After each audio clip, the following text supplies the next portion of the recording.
Julian Marquez, the Cuban Missile Crisis, and a short notice replacement in RoboCop, number 32 ranked Gregory Rodriguez, or I should say Rodriguez. Either way, brother, this is going to be two jiu-jitsu guys who also happen to have bombs in their hands. And the difference here, though, AJ, is that Julian Marquez, man, he isn't like, I feel like he's more advertised as a knockout guy who has submissions, and Gregory Rodriguez is also kind of viewed the same. But for Gregory Rodriguez, did you know he literally started off as a jiu-jitsu guy who then fell in love with the hands?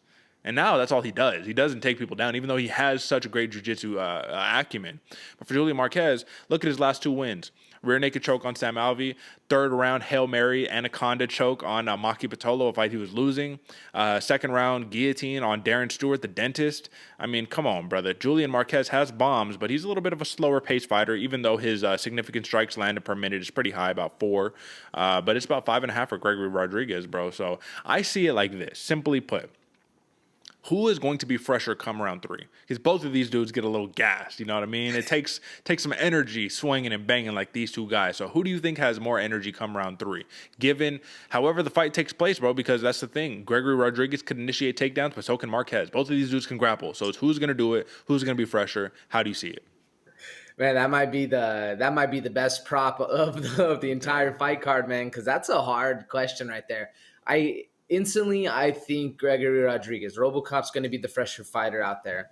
But even if Julian Marquez has this weird thing of looking, he wears his fatigue poorly. He looks very, very tired out there. He looks like he's just, sweating up a storm, huffing and puffing, belly's, going in and out.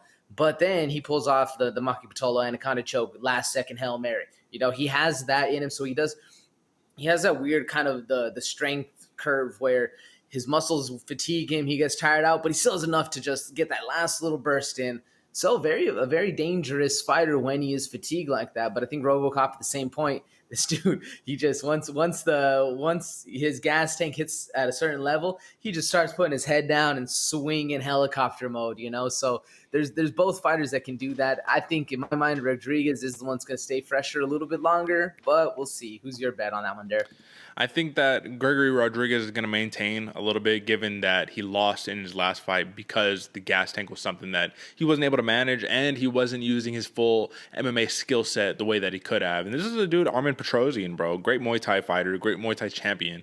And when it came down to it, Rodriguez, I think, let his ego get in the way and try to bang it out on the feet when he should have just worked the takedowns to get the win. It's not about the ego, it's about the win, right?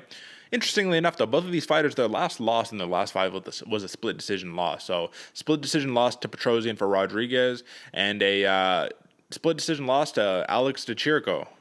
Alicio DeChirico. I said Alex. Alicio DeChirico in his last one. So, interesting on both ends, man. But who learns more? Do you think Marquez learned more? Because he came off and rattled off 2 submission wins after that. But for Rodriguez, now that's the question. What can you rattle off now? You've had all this success, man. He's 11-4 in his career, 2-1 in the UFC. Marquez is 3-1 in the UFC.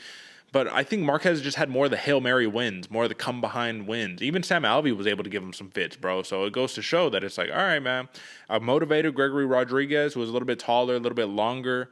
If he sits down and he gets the backpack on him, I don't know, man. I don't know. This is one of those fights where I just feel like Gregory Rodriguez, he has everything to lose here.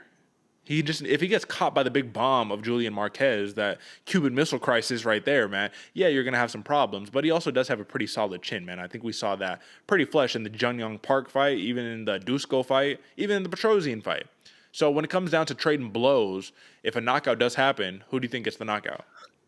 Man, I'm leaning towards Marquez on that one, yeah. But Rodriguez also has bombs. So this is very much, I think, an underrated 50-50 coin flip kind of fight, and I think these might be the closest odds we've had all night, so the odds makers might see it the same way. I don't remember if there's one that's a little bit closer than this, so but I mean, if you're in a stand-up bomb, just dropping bombs on each other against Julian Marquez, you're in for a very short night, dude, because this dude has some serious power. The thing is that comes with that power is a little bit of lack of control, as well as burning the gas tank. So I think Gregory, I agree with you. Gregory Rodriguez has everything to lose in this fight because he's the better, more well-rounded fighter, if you will.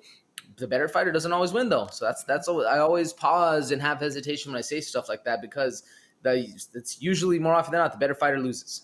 Yeah, you're right. And Julian Marquez also has the tutelage of James Krause in his corner over there at Glory MMA, man. So it's something to think about. But I like the better form fighter in terms of his career, man. A dude who's been great at his grappling matches, a dude who's done great in MMA thus far.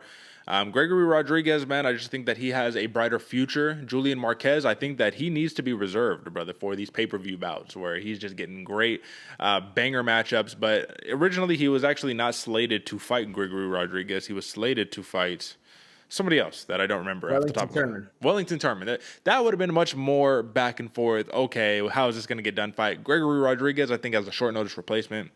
It's just a little rough, brother. So let's look at the props. Gregory Rodriguez via TKO. It looks like we are looking at plus 300 right there. Plus 400 for Marquez by TKO. So they like Gregory Rodriguez a little bit more. Submission plus 350 for Rodriguez, plus 900 for Marquez, and a decision plus 250 for Rodriguez, plus 450 for Marquez. So the odds makers, they like Gregory Rodriguez. They just like him. Whether it's moneyline props, they like him. So how do you see it? What's the most likely outcome? TKO, submission, decision? What is it?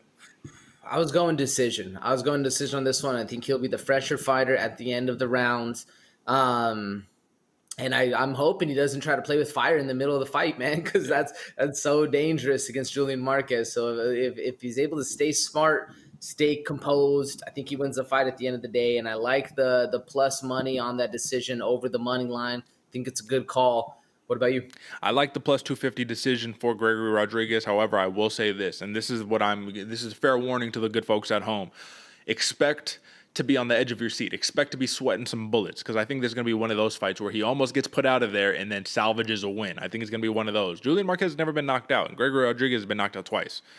So given once you get tired, once you're helicopter throwing, swinging and banging, anything is up for grabs. Even though these are middleweights, I'm treating this like a heavyweight fight where anything can happen here. All it takes is one shot. So both of us, it looks like we like Gregory Rodriguez's decision, which is kind of surprising because most people would probably be looking at a finish here, but that means those are our two locks, man.